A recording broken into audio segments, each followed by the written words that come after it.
If I didn't have my daughter with me, we would have pushed this a little farther. I would have walked out that door. I would have taken a beating. Yeah. Oh, I would hope it wouldn't come to that. Do you understand Arizona is a stand your ground state? When you're unlawfully attacked, you have every right to defend yourself by any means necessary. Okay. Are you aware that even if you're a police officer, when you unlawfully attack someone, they have the right to defend themselves against you?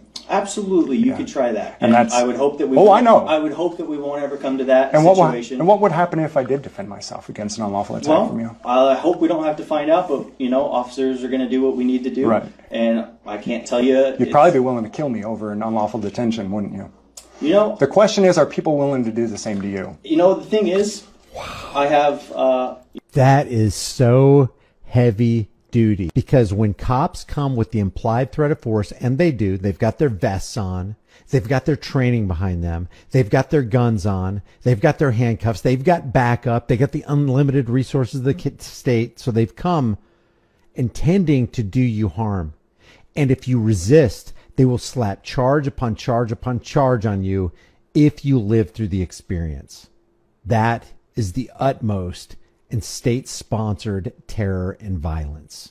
My policy that dictates my use of force, and I'm going to stick to that. Yeah. I can't give you hypotheticals. And as long as not to do this and as long as you have a policy, you can't be sued. But it doesn't protect you from someone defending themselves against you. So when you attack the wrong person and you end up in front of God and you're like, what happened? I was following my policies. How'd that work out for you? Right? Play stupid games, win stupid prizes, huh?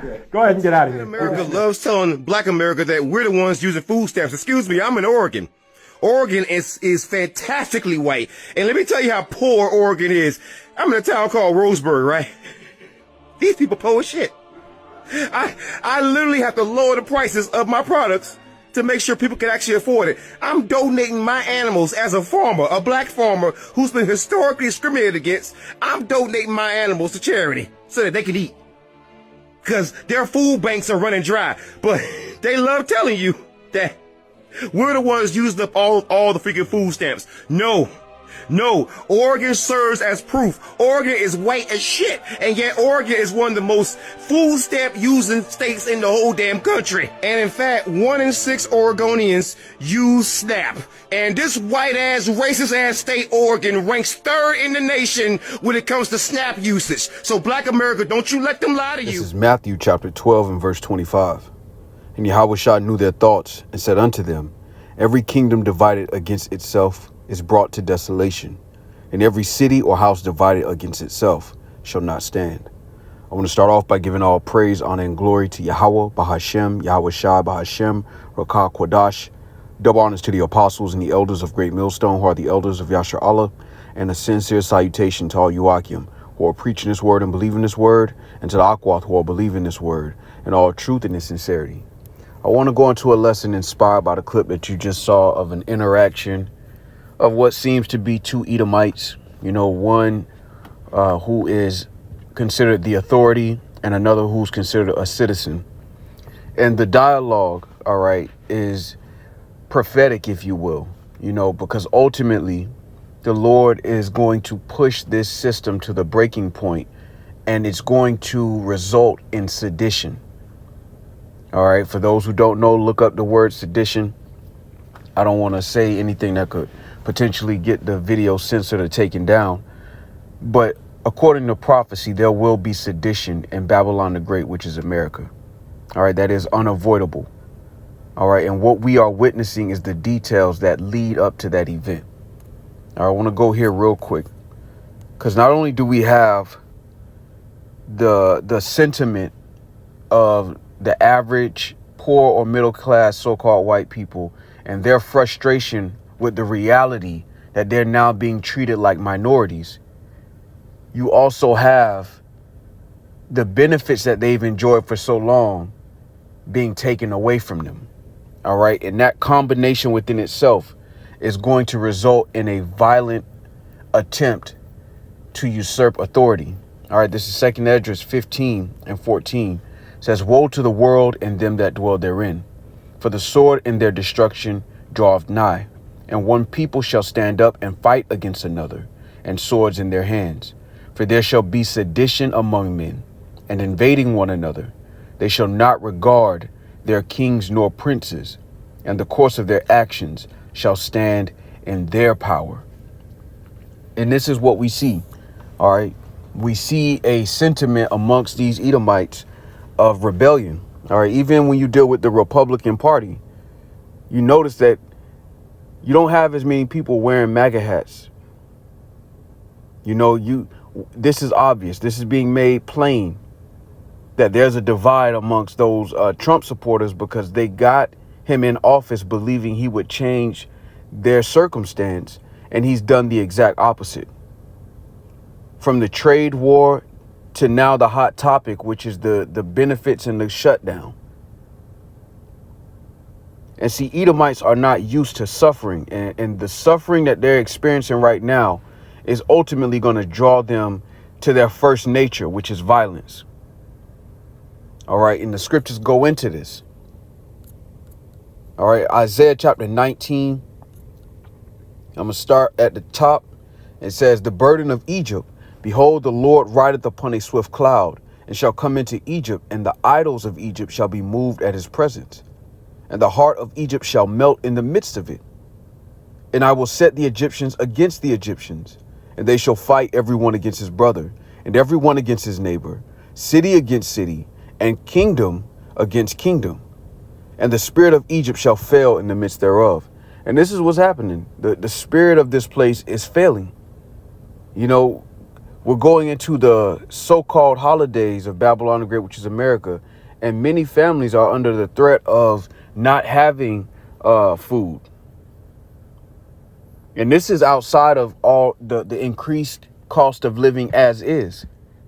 You think about it, the trade war has already driven up grocery prices. That's already happening. But that was happening before the government shut down as a result of the trade war. Because when you put tariffs on other nations, it just increases how much you have to pay for your goods. That is the reality at the bottom. Regardless of what they're trying to accomplish by doing it, the reality in your day-to-day life is that the cost of things that you normally purchased at the grocery store are now compromised in the midst of this trade war. Now, when you mix the government shutdown and the implications of the government shutdown, now you have people who are not only paying more for the food that they were already eating, but now there's a potential that they won't even have that food going into the holidays. And again, I'm in Florida, but other places across the world, I mean, especially when you leave Florida and you leave the South largely, it gets cold, it gets winter, and the winter time is a terrible time to be in lack. All right. And it takes me to this as a sidebar. All right. This is Matthew 24:20. It says, but pray ye that your flight be not in the winter, neither on the Sabbath day. All right. And this is, going into what happened in 70 AD. But, the pray that your flight not be in winter is really a universal hope. So you have a winter that we're going into that looks extremely perplexed for those who don't have this knowledge, wisdom, and understanding.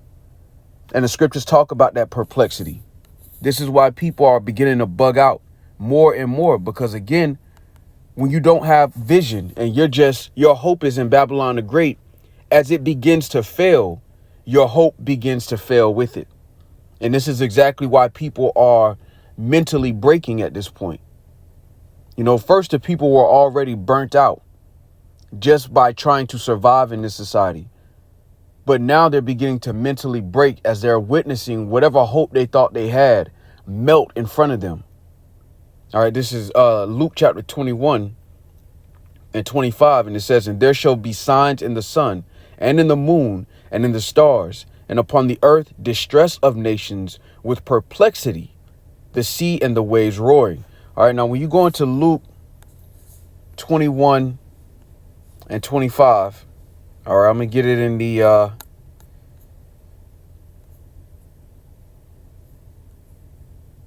I'm going to get the Greek definition for perplexity. All right, when you go into this word, it says the state of one who is in perplexity. All right, Strong's definition says from the same as G639, a state of quandary, perplexity.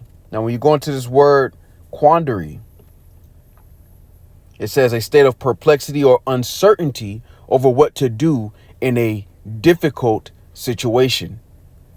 And this is a difficult situation, to say the least. All right. And when you go into perplexity, it says inability to deal with or understand something complicated or unaccountable. Perplexity, confusion. All right. And that's exactly what's happening right now. People are in a state of confusion because they didn't expect this, even though it was told to them, you know, this day has come upon them as a thief in the night. And I say that to draw back to the initial clip, that encounters like this are going to increase, and the intensity and the potential for violence is going to increase because people have nothing to lose. The only reason Babylon the Great, which is America, and this system has been able to go on this long is because people were willing to play the game as long as they got something in return. Once you back them into a corner where they have nothing to gain, these poor and middle class so-called white people are going to go with their first nature, which is violence. That is how this place was started. That is how they built the empire that they have. And the moment they get their back against the wall, this is what you're going to see. All right, now real quick, I'm going to go to 2nd Esdras, the 16th chapter. Or 15, Salakia. 2nd Esdras 15 and 19, it says, a man, you know what, I'm going to start at 18. It says, for because of their pride, the city shall be troubled. Think about all those people who were proud to have MAGA hats on, and now they're sitting in lines at a food bank. All right, again, it says, for because of their pride, the city shall be troubled. The houses shall be destroyed, and men shall be afraid. A man shall have no pity upon his neighbor, but shall destroy their houses with the sword and spoil their goods because of the lack of bread and for great tribulation. And see, this is going to happen before there's a true famine. All right, this is going to happen as people see their lifestyle and their comforts dwindle with no hope of when it's ever going to return, if it will ever return.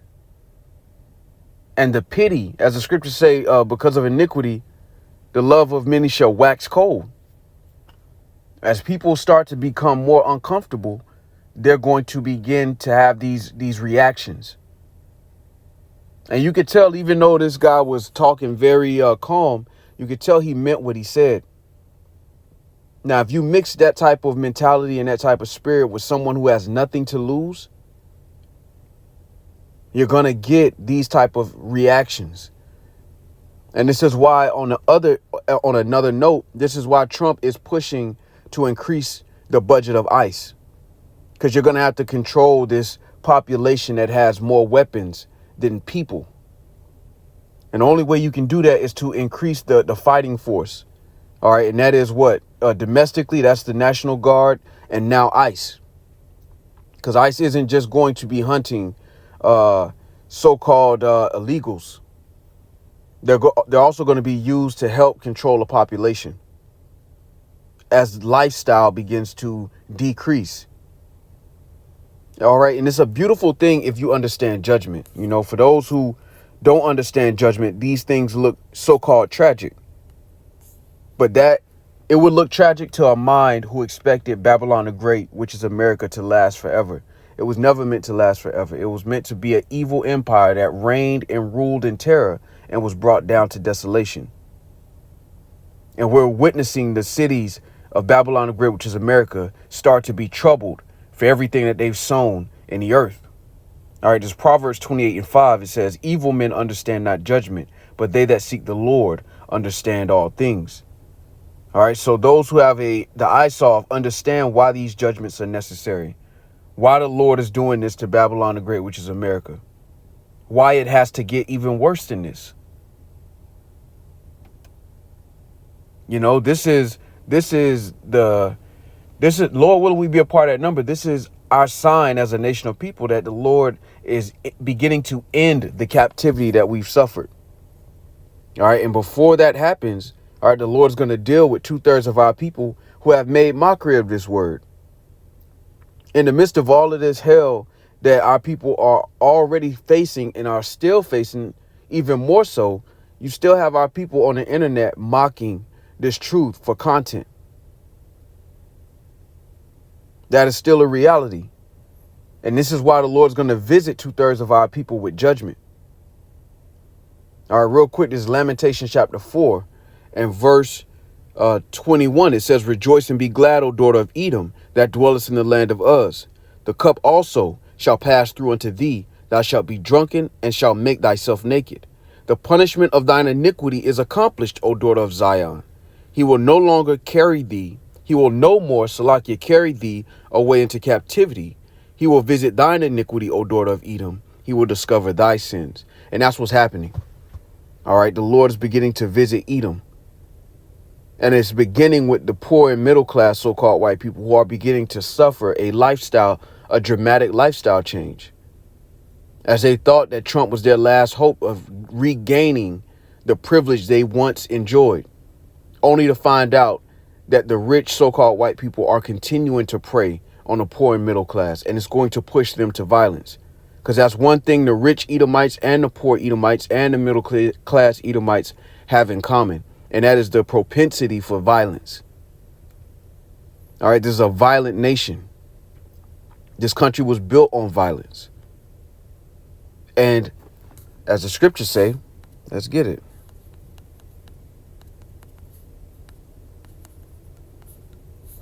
This is Revelation 18 and 21. And a mighty angel took up a stone like a great millstone and cast it into the sea, saying, thus with violence shall that great city Babylon be thrown down, and shall be found no more at all. And the Lord is not a God that he should lie. So we understand that these are the things that are set to happen, and we're moving closer and closer to it. This is the reality. You know, what the Lord said is not up for debate. It's going to happen. And even now, these things are increasing in the earth. And the moment I saw this clip, this is exactly what it made me think of. Because everybody's being pushed to that limit. But what separates, because the elect are going to go through these things as well. All right, as far as the lifestyle and the comforts and all those things being taken away. Yet what separates the elect from everyone else is that the Lord has put a hedge around the elect, and this knowledge and wisdom is the stability of the elect, meaning the elect have a peace of mind of understanding. This is the will of the Lord that's playing out in the earth. And to what end?